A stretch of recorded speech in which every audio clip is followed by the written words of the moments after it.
38. Homage to the Buddha's light.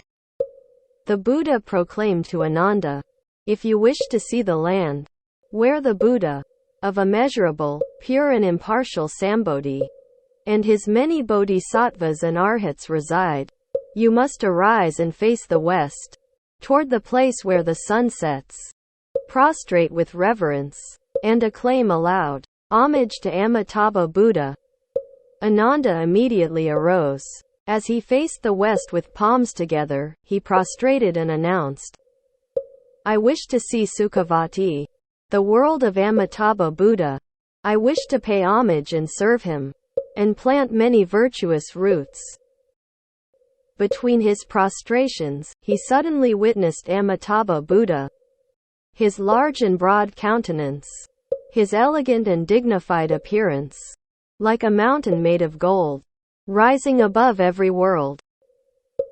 Moreover, he heard the Buddha Tathagatas of every world in the 10 directions praise the myriad virtues of Amitabha Buddha.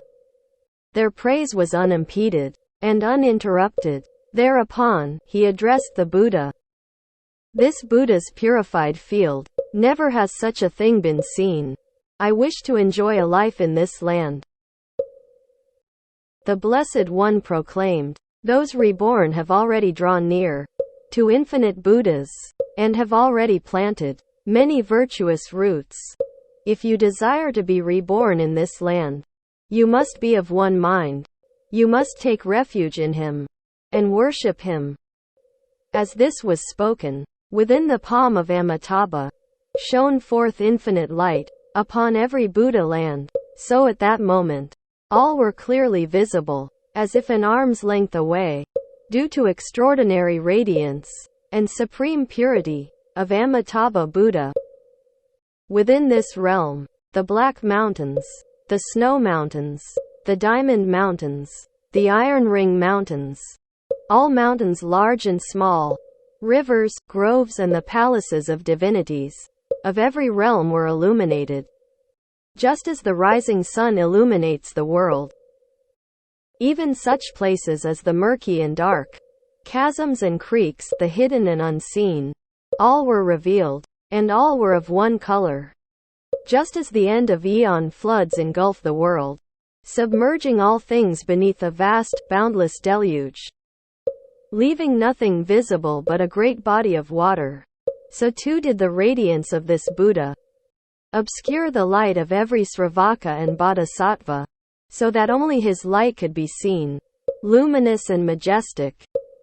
The fourfold assembly, the 8 legions of Devas and Nagas, the human yet non-human and so on, all beheld the world of Sukhavati, its myriad adornments, and Amitabha Buddha upon his high seat, awe-inspiring and majestic, his marks and characteristics shining brightly, surrounded and worshipped by Sravakas and Bodhisattvas.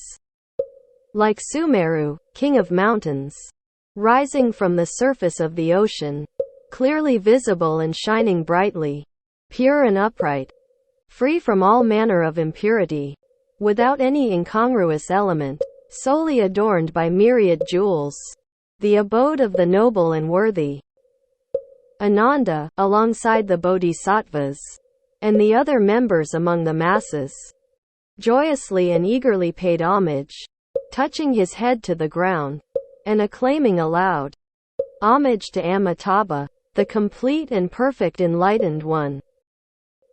When everyone from the heavenly and human, down to the crawling, flying and wriggling, witnessed this radiant being, their maladies and miseries, without exception vanished, released from all anxiety and vexation. Thereafter they were able to perform good deeds, with hearts of loving kindness, experiencing joy and happiness. The sounds of instruments, bells, chimes, zithers and harps, unplayed, came naturally, producing the 5 musical tones. All heavenly and human beings of every Buddha land scattered flowers in the void as offerings. Thereupon, as a consequence of the Buddha's awe-inspiring power, the world of Sukhavati beyond millions of lands to the west, appeared as if right before their eyes, just as the pure divine eye perceives an object 8 feet away. Thus too did they see this land. And so too did all observe the world of men. And Sakamuni Tathagata, surrounded by a multitude of bhiksus.as, he preached the Dharma.